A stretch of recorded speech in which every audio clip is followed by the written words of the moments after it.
ভুলবো না, ভোলা যায় নাকি মাহে রমজানের স্মৃতি। ভুলবো না, ভোলা যায় নাকি মাহে রমজানের স্মৃতি। এ মাসের কত ফজিলত জানো কি মুসলিম জাতি। ভুলবো না, ভোলা যায় নাকি মাহে রমজানের স্মৃতি। ভুলবো না, ভোলা যায় নাকি মাহে রমজানের স্মৃতি। আল্লাহর সেই পবিত্র কালাম মহাগ্রন্থ আল কুরআন, কি মহিমা এ মাসে হয়েছে তার আগমন। আল্লাহর সেই পবিত্র কালাম মহাগ্রন্থ আল কুরআন, কি মহিমা এ মাসে হয়েছে তার আগমন। এক নেকি শতুর রহমান দেন নফল ফরজ সমান। রহমত বরকত নাজাতের মাস জ্বালাওয়া আমলের বাতি। ভুলবো না, ভোলা যায় নাকি মাহে রমজানের স্মৃতি। ভুলবো না, ভোলা যায় নাকি মাহে রমজানের স্মৃতি। এ মাসের কত ফজিলত জানো কি মুসলিম জাতি। ভুলবো না, ভোলা যায় নাকি মাহে রমজানের স্মৃতি।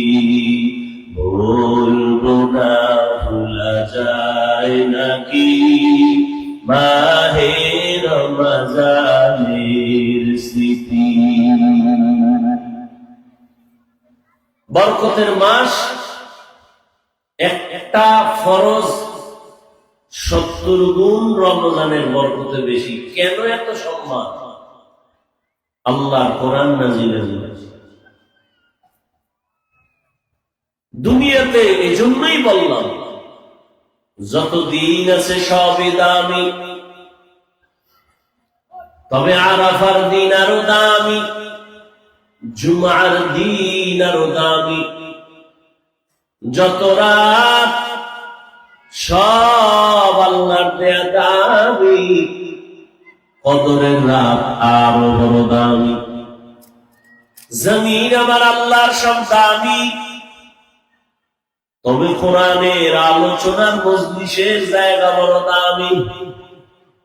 জমিনে যত ঘর আছে সব সুন্দর সুন্দর ঘর, তবে সব ঘরের মধ্যে মসজিদ বড় দামি, মাদ্রাসা বড় দামি। আবার মসজিদ বড় দামি ঘর, এই সব মসজিদের ভেতরে বাইতুল্লাহ বড় দামি। ইন্না আউওয়ালা বাইতিন উযিআ লিন-নাসি লাল্লাযী বিবাক্কাতা মুবারাকান ওয়া হুদা, মুবারাকান ওয়া হুদান লিল আলামিন।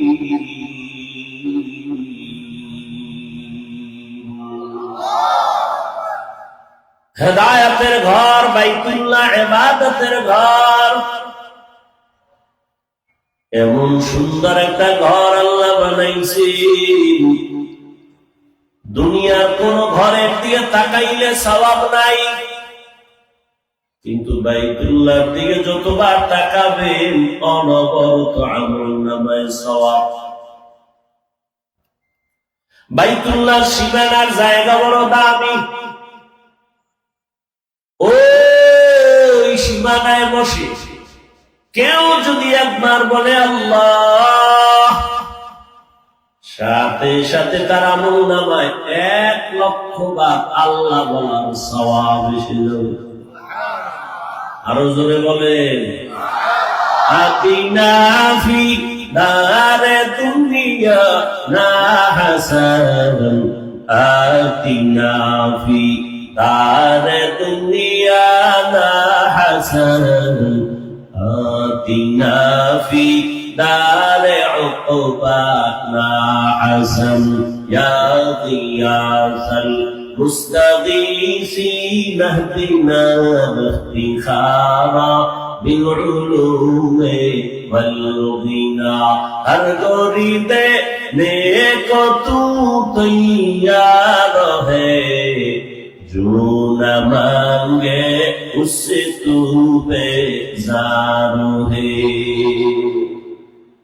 এই যে ধর্ম উপদেষ্টা আসলেন, অভিযোগ সবাই গেছে, খালি একটি অভিযোগ, বসে বসে শুনলাম। অভিযোগ কি? মানুষ মানুষের ক্ষতি করে, নেশা করায়, এরপরে অপহরণ করে, মুক্তিপণ চায়। এই পরিমাণ মানুষ মানুষের ক্ষতি করে। তবে একটা কথা মনে রাখবেন, এই টেকনাফের চালাক বুদ্ধিমানেরা, তোমার ঘরে যদি কোনো চোর ঢুকে, তুমি মনে করতে হবে তোমার এই টেকনাফের এই অঞ্চলের মানুষ ক্ষতি কারা করতেছে। নতুন কোন লোক এখানে এসে হুট করে ক্ষতি করতে পারবে না। খুঁজতে থাকো, এখানে কোন ইশারা দিচ্ছে কোন নিয়ম হারাম। বাহিরের চোর এখানে ঢুকবে কেন? এখানে লোক চোরের সাথে যোগ সাজক করেছে, ধান্দাবাজ আর চান্দাবাজ। মনে রাখি, তোমার ঘরে ক্ষতি বাইরের লোক করে না, তোমার ঘরের কেউ না কেউ এই ক্ষতির সাথে জড়িত। এই জন্য বললাম, পশু পশুর এই পরিমাণ ক্ষতি করে না, মানুষ মানুষের যে পরিমাণ ক্ষতি করে। 24 ঘন্টা মানুষের ক্ষতি করা, স্বপ্ন স্বপ্ন স্বপ্ন, কেমনে কারে নিচে রাখবে, কারে মারবে, কারে ধন সম্পদ আত্মসাৎ করবে, নিজে বড় করবে, অথচ শেষ ফল নিজেই এগুলো ভোগ করতে পারে না। ওই আমি মাঝে মাঝে বলি, এক মাইয়াকে পাওয়ার জন্য আরেক যুবকের একজনে মেরে ফেলছে। বিনিময় কি হয়েছে? ওই মাইয়াটারে নিয়ে আমি থাকবো, তোরে ওখানে ঢুকতে দিব না, তোরে মাইনাস করে দিলাম। ফলাফল কি? মাইয়ারও ফাঁসি, ওরও ফাঁসি। কি হইল?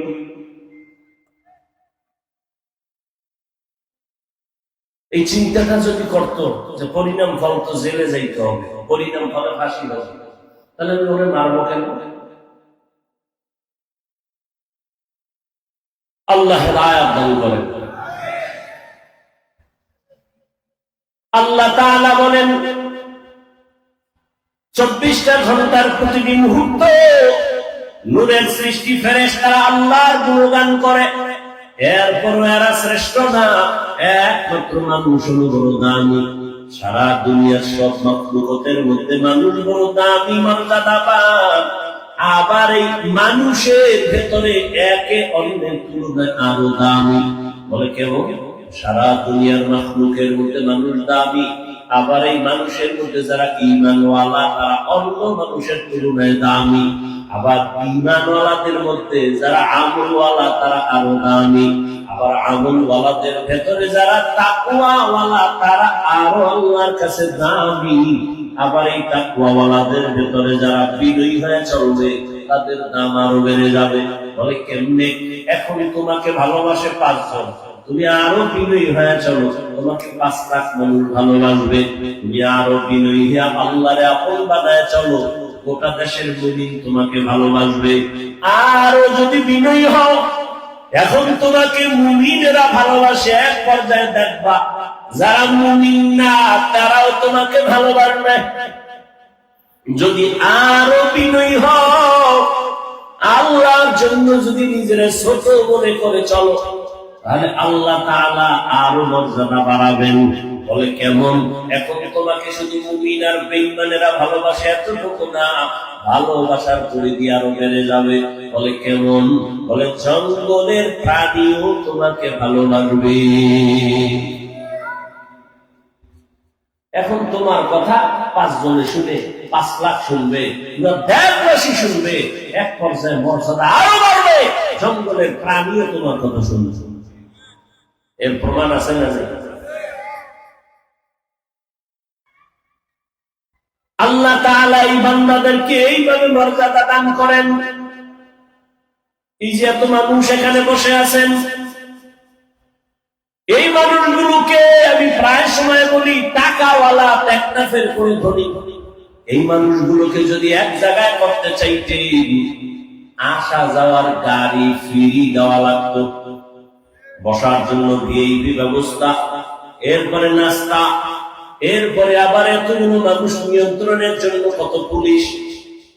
কিন্তু এখানে আপনারা যারা আসছেন কোনো ভাড়া দেওয়া হয় নাই এবং বসার কোনো ভিআইপি ব্যবস্থা নাই, এরপরে নাস্তা টাস্তা কিছুই নাই, নিয়ন্ত্রণের জন্য কোনো প্রশাসনের প্রয়োজন হয় নাই।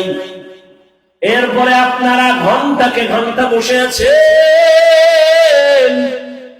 আমি যে বয়ান করতেছি সব গাইবি বয়ান, আল্লাহর কথা বলি কিন্তু দেখানো যাবে না। জান্নাতের বয়ান করি, দেখানো যাবে না। জাহান্নামের বয়ান করি, দেখানো যাবে না। হাতেও কিছু দেওয়া যাবে না। এরপর মানুষগুলো বসে আছে, কথাগুলো শুনতেছে। এটা আমার মাওলার দয়া ছাড়া কোনদিন সম্ভব না। কাদের কুদরত দারি বরকামাল, আনতা রব্বি আনতা হাসবি যুল জালাল, তুহি কাদের জলিলুল্লাহ জাহাদাত, মহর হালে তুহি মেরা নিগাহদার। এর নবীর আশিক, প্রথমেই তো বলেছিলাম মানুষ সব আল্লাহর বানানো মাখলুক, তবে সব মানুষ এক না। যারা ঈমান আলা তারা দামি। জমিনের মধ্যে অনেক পিপিলিকা আছে, সব পিপিলিকা এক না। সুলাইমান নবীর সাথে যেই পিপিলিকার সম্পর্ক, আল্লাহ রাসূল বলেন ওই পিপিলিকা জান্নাতে যাবে। আপনাদের এলাকায় কুকুর আছে, কুকুর আছে না? সব কুকুর আল্লাহর বানানো মাখলুক, তবে আসহাবে কাহাফের সাথে সম্পর্কিত যে কুকুর আছে, আল্লাহর কোরআন বলে ওই কুকুরটা আমি, রহমতের নবী বলে ওই কুকুর আল্লাহর জান্নাতে যাবে। আপনাদের অঞ্চলে গরু আছে, গাভী আছে, সব আল্লাহর বানানো মাখলুক, তবে সব গাভী এক না। মুসা নবীর সাথে যে গাভীর সম্পর্ক, ওই গাভীটা আল্লাহর জান্নাতে যাবে। উড়ন্ত পাখি সব আমার আল্লাহর বানানো মাখলুক, তবে সুলাইমান নবীর যুগের হুদহুদ নামের পাখিটা জান্নাতে যাবে। সমুদ্রে যত মাছ সবই দামি আল্লাহর মাখলুক। গতকাল নাকি বড় একটা মাছ পাইছে, কবে খবর নেই, গতকালকের আগের দিন বড় মাছ। আমাকে বাংলাদেশের জাতীয় মাছের নাম জানেননি কি? ইলিশ মাছ। এই মাছও আল্লাহর কাছে দামি না। ইউনুস নবীজিরে যেই মাছ পেটে নিয়ে আবার ধারণ করেছেন, রহমতের নবী বলেন ওই মাছ আল্লাহর জান্নাতে যাবে। সোহবত ऐसा le to raso le gunat sohbote ta le to rato le gunat zamana sohbote ba awliya pe tera sad sala ta'at beriya আল্লাহ তাআলা বলেন নবী আপনি আমার কোরআনের আয়াত শুনায়া দেন ওয়াল্লাযীনা জাহাদু ফীনা লানাহদিয়ান্নাহুম সুবুলানা ওয়া ইন্নাল্লাহা লামাআল মুহসিনিন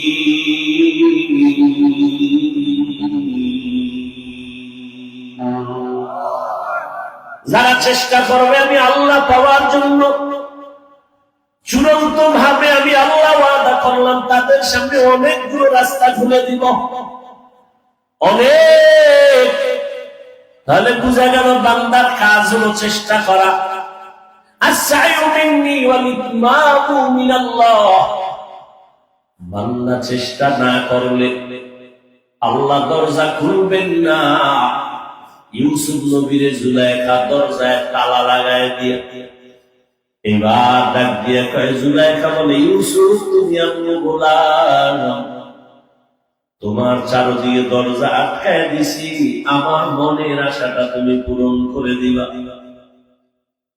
ইউসুফ নবী ডাক দিয়ে কয় রে জুলাইখা তুমি আমাকে যতই আটকাও সম্ভব না জুলাইখা সুন্দরী বলে সম্ভাবনার দরজা সব আটকায় দিছি অসম্ভবের কিছু নাই দরজাগুলো আটকাইছি ইউসুফ নবী চিন্তায় পড়ে গেলেন এখন আমি একা জুলাইখা ছাড়া কেউ নাই ও দয়ার মালিক তুমি রহমতের দরজা খুলে দাও এই গুনাহ রাস্তা থেকে বাঁচতে পারবো না আল্লাহ তাআলা ইউসুফের জন্য রহমতের দরজা খুলে দিলেন অন্তর থেকে জবাব আসছে জুলাইখা দরওয়াজায় তালা লাগাইছো তুমি আর দরওয়াজায় ধাক্কা লাগাবো আমি দরজা খুলবে না আল্লাহ জুলাইখা অনেক আশা নিয়ে দরজা তালা লাগাইলো ইউসুফ নবী চিন্তা করলেন দরজায় ধাক্কা দেওয়া আমার কাজ দরজা খুলবেন কি খুলবেন না সেটা আল্লাহর কাজ ইউসুফ নবী একটা ধাক্কা দিয়া দৌড় দিয়া দরজায় যখন কাজ করলেন জুলাইখা তালা বদ্ধ সব দরজাগুলো টাস টাস করে খুলে গেল ইউসুফ নবী দৌড়াইয়া সিঁড়ি থেকে নিচে নামলেন জুলাইখাও পেছন দিক দিয়া নিচে নামলো ইউসুফের গিয়া জামাটা ধুইয়া ছিঁড়া পালাইছে ইউসুফ নবী জুলাইখা একই দিকে দৌড়ায় জুলাইখা ওদিকে দৌড়ায় ইউসুফ ওদিকে দৌড়ায় একই দিকে দুজনে দৌড়ায় নিচে নাইমা দেখে জুলাইখার স্বামী আজিজে মিসাল সামনে দাঁড়ানো ডাক দিয়া কয় ইউসুফ দৌড়াও কেন ইউসুফ চুপ হয়ে গেছে কিঞ্চিৎ কর্তব্য বিমূঢ় হয়ে গেল কি বলবো আবার মনে মনে চিন্তা যে জিগাইতেছে কি হয়েছে তার স্ত্রীর অপকর্ম বা উল্টা পাল্টা আমি কিছুই বলবো না যেহেতু তার ঘরে থাকি তারটা খাই অন্তত অন্যায় তো চূড়ান্ত করে নাই অতএব চুপ থাকি দোষ না বলি মহিলাদের অভ্যাস বড় খারাপ না লাগলেও কথা বাড়ায় তুই এই ফালায় মনে করে কথা বললেই বুঝিয়ে মার সফলতা জুলাইখা কন্ট্রোল করতে না পাইরা ইউসুফ নবীর উপরে দোষ চাপায় দিল অথচ কোনো দোষ তো নাই টুকটাক যদি থাকে সেটা তো জুলাইখা কিন্তু নিজের দোষ স্বীকার না করে ইউসুফের দোষী বানাবার জন্য জুলাইখা ডাক দিয়ে কয় তোমার ঘরে ইউসুফ গোলাম তোমার স্ত্রীর সাথে খারাপ আচরণের জন্য রেডি হয়ে গেছে ইউসুফ নবী চিন্তা করলেন এখন আমার চুপ থাকাটা এটা ঠিক হবে না কথা বলতেই হবে ইউসুফ নবী বললেন আমি পবিত্র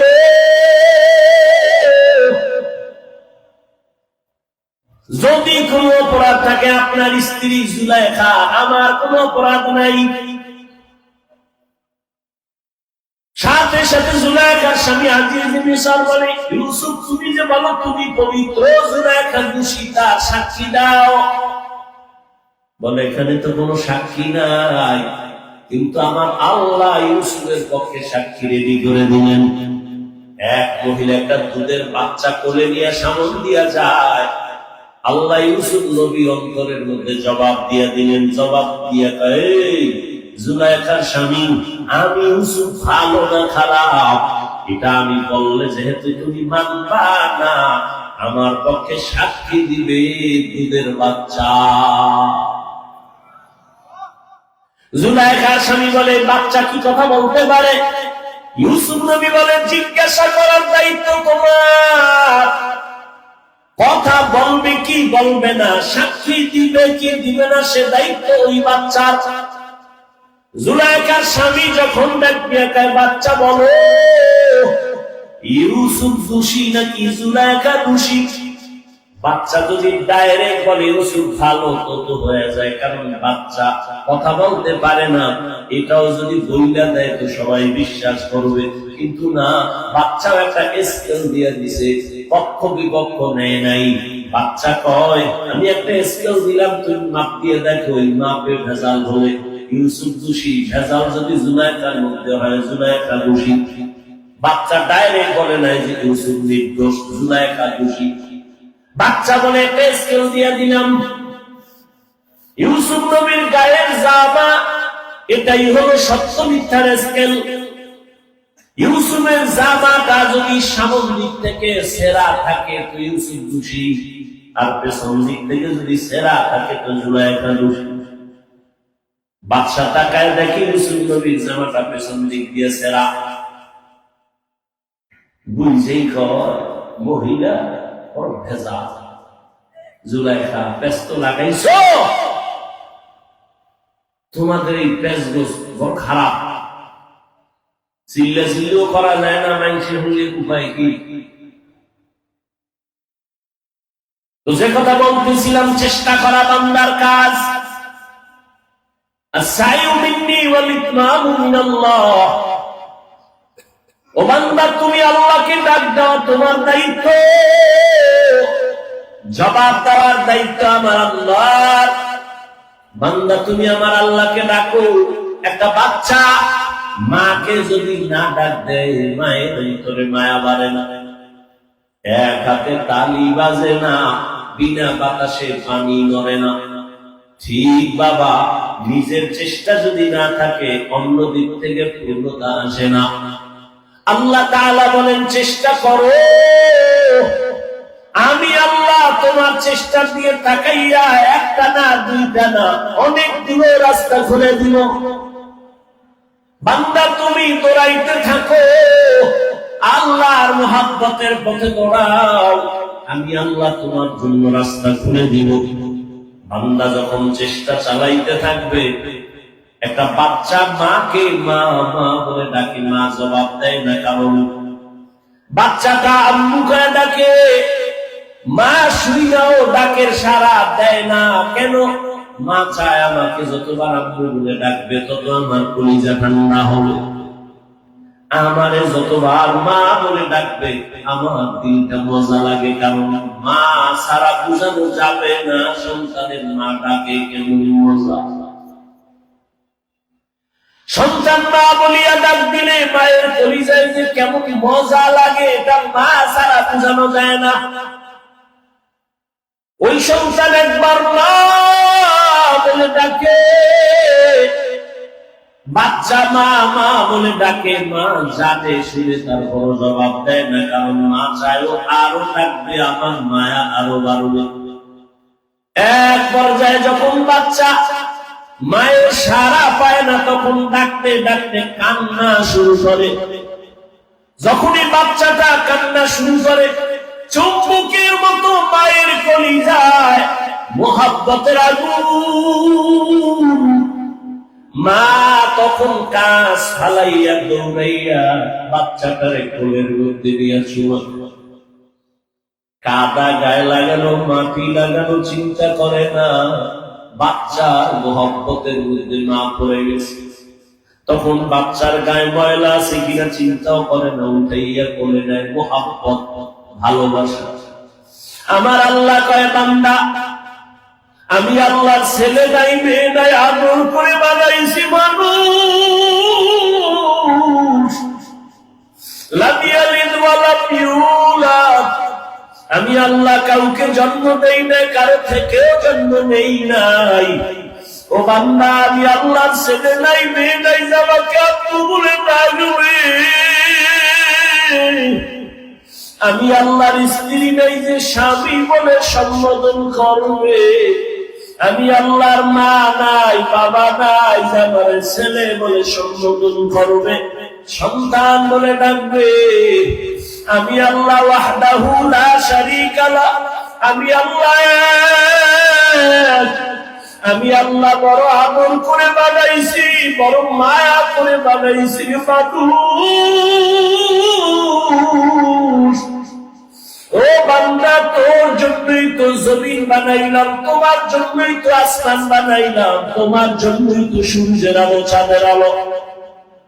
আমি আল্লাহ তোমার জন্যই তো বাতাসের ব্যবস্থা করলাম, তোমার জন্যই তো সমুদ্রের পানি,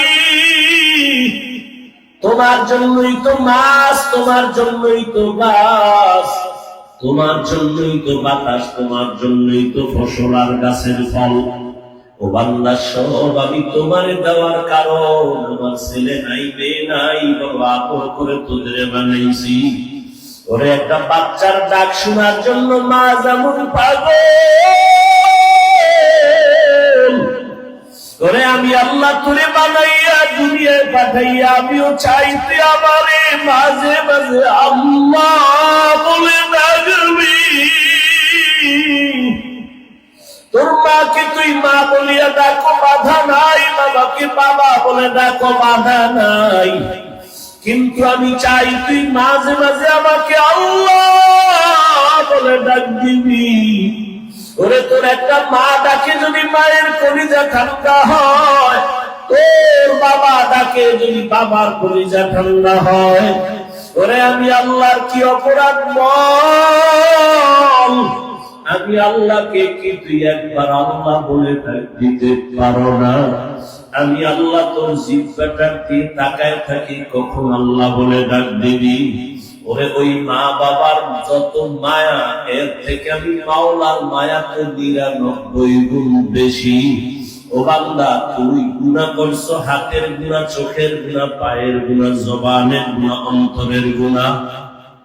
আমি মাওলার কাছে যদি বিনয় হইয়া চোখের পানি ছেড়ে দাও, দুনিয়াতে 1 গুণ মায়া মা বাবার অন্তরে, কিন্তু 99 গুণ মায়া আমার কুদরতে। ওই মা বাবার কাছে হাজারো অন্যায় করি একটা সন্তান যদি মায়া করিয়া আম্মু বলে ডাক দেয়, আর চোখের পানি ছেড়ে বলে আম্মু আমাকে মাফ করে দাও, আমি আর তোমার সাথে বেয়াদবি করব না। একটা সন্তান যখন অন্যায়ের কথা স্বীকার করে তার আব্বুর কাছে দাঁড়ায় বলে আব্বু আমাকে মাফ করে দাও, আর অন্যায় করব না। চোখের পানি দেখা মাত্র কোন মা আর বাবা এমন নাই যে আর ক্ষমা করবে না, বরং সন্তানের চোখের পানি দেখিয়া টান দিয়া বলবে বাবা আর কাঁদিস না, তোরে আর কোনদিন আমি বদদোয়া দিব না, খারাপ বলবো না। মাও ডেকে নিবে বাবা আর কাঁদবি না, সন্তান তোর কান্না আমি মা সহ্য করতে পারি না। ওই মা বাবার থেকে 99 গুণ মায়া যেই মালিকে। ও দেখ না ফের মুসলমান, জীবনে গুনাহ করে করে তোমার হাত না পাক, চোখ না পাক, জিহ্বা না পাক, অন্তর না পাক। ওরে বান্দা, গুনার কথা স্মরণ করিয়া যদি মাঝে মাঝে আমার আল্লাহকে গোপনে ডাক দিতা। ওরে বান্দা, গোপন টাইম হলো গভীর রজনী, ভোর রাত। ওই টাইমে আমার আল্লাহ প্রথম আসমানে আসেন বান্দার ডাক শোনার জন্য। ওরে আল্লাহ তো ফজরে ডাকছে বান্দা হাজিরা দাও নাই, জোহরে ডাকছে হাজিরা দাও নাই, আসরে ডাকছে হাজিরা দাও নাই, মাগরিবে ডাকলো মসজিদে যাও নাই, হাজিরা দাও নাই। এশার নামাজে আমার আল্লাহ ডাকলেন, হাজিরা দাও নাই, মসজিদে যাও নাই। আমার আল্লাহ এখন নিজেই প্রথম আসমানে হাজির। আমার আল্লাহ বান্দাকে মায়ার নজরে ডাকে, বান্দা ও।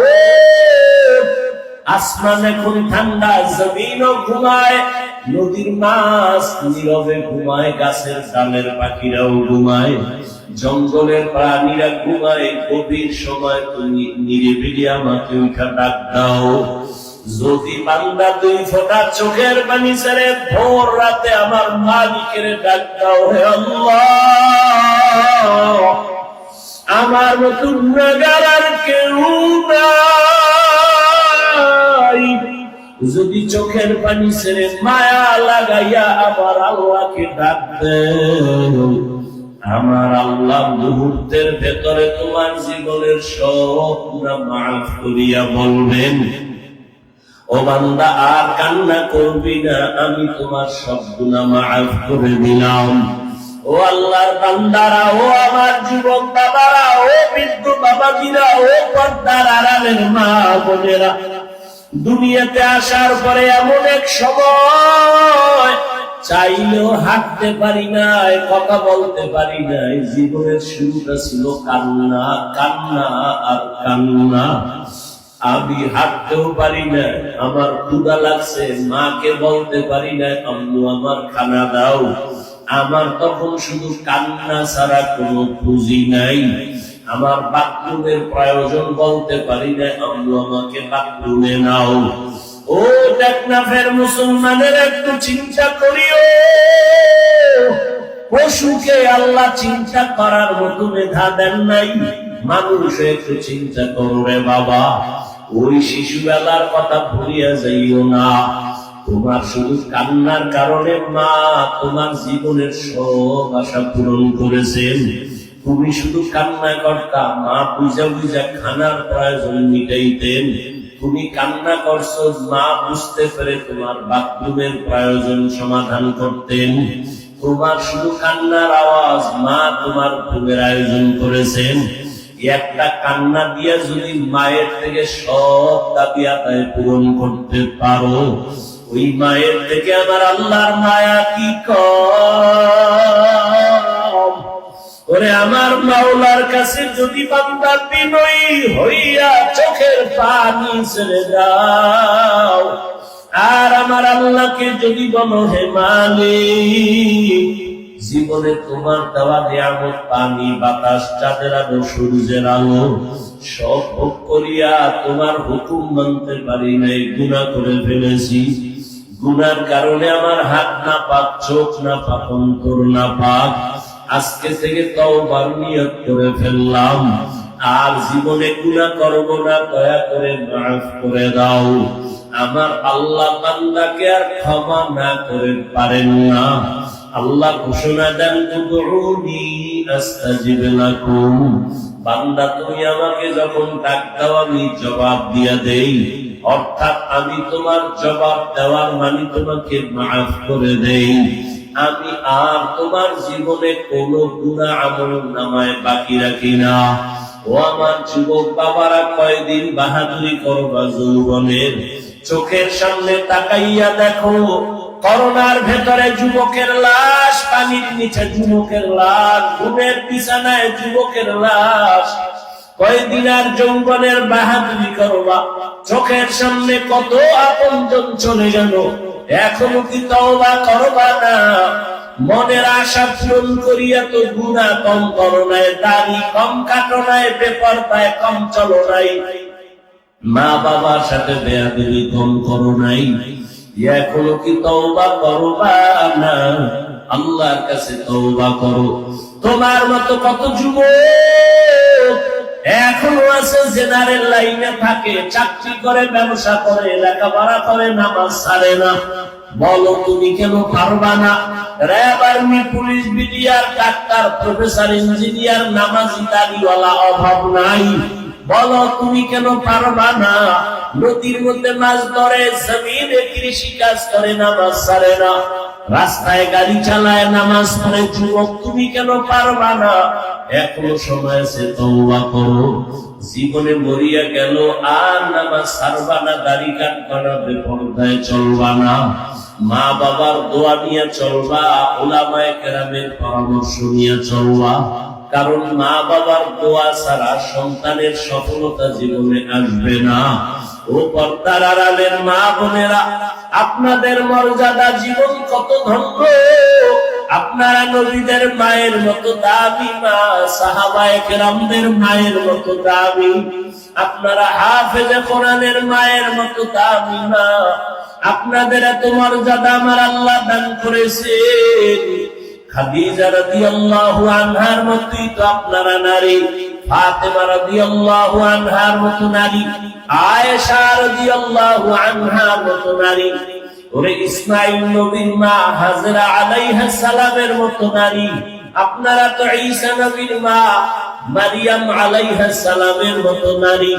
ওরে আম্মা জানেন, আপনারা কি পারেন না নবীজির তরিকা মেনে চলবেন? আপনার মতো এখনো কত মা আছে পর্দা করে, বেপর্দায় চলে না, নামাজ ছাড়ে না, মোবাইলে সময় নষ্ট করে না, স্বামীর মাল খেয়ানত করে না।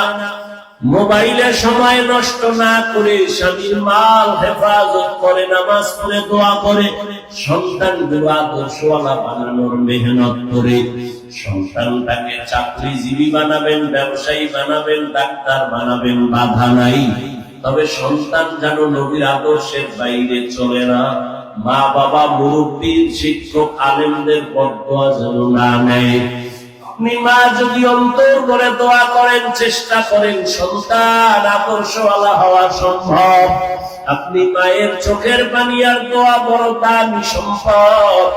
এখনো সময় আছে, তওবা করে নেবেন। জীবনে আর বেপরদায় চলবেন না, আর মোবাইলে সময় নষ্ট করবেন না। সন্তানটাকে আদর্শওয়ালা বানাবেন, আর স্বামীর মাল হেফাজত করবেন। ও আমার বৃদ্ধ বাবাজিরা, আপনারাও তওবা করে নিয়েন। আল্লাহর কাছে মনে মনে বলিয়েন, হে মালিক, জীবনে কত গুনাহ করেছি, আর গুনাহ করব না। মানুষের কল্যাণ ছাড়া অকল্যাণে কাজ করব না, আর নামাজ ছাড়ব না, আর বেপরদায় চলব না। ও সন্তান, যুবক বাবারা, এখনো সময় আছে, তওবা করে নাও। মনে মনে আমার আল্লাহকে কলিজা দিয়া ডাক দাও, আর মনে মনে বলো, হে মালিক, জীবনে কত বেপরদায় চললাম, গুনাহ করলাম, আজকে থেকে তওবার নিয়ত করে ফেলেছি, আর নামাজ ছাড়বো না, বেপরদায় চলবো না, মা বাবারে কষ্ট দিব না। শিক্ষকের দোয়া নিয়া, উলামায়ে কেরামের পরামর্শ নিয়া, নবীজির তরিকা মেনে চলবো। তওবা করার মতো যদি কারো অন্তর তৈরি হয়, মুনাফিকি যদি অন্তরে না থাকে, খাঁটি তওবার নিয়ত যাদের আছে, দুটো হাত আমার আল্লাহকে দেখাইয়া দাও। আয় আল্লাহ, হাতগুলো কবুল করে নেন, তওবা কবুল করে নেন।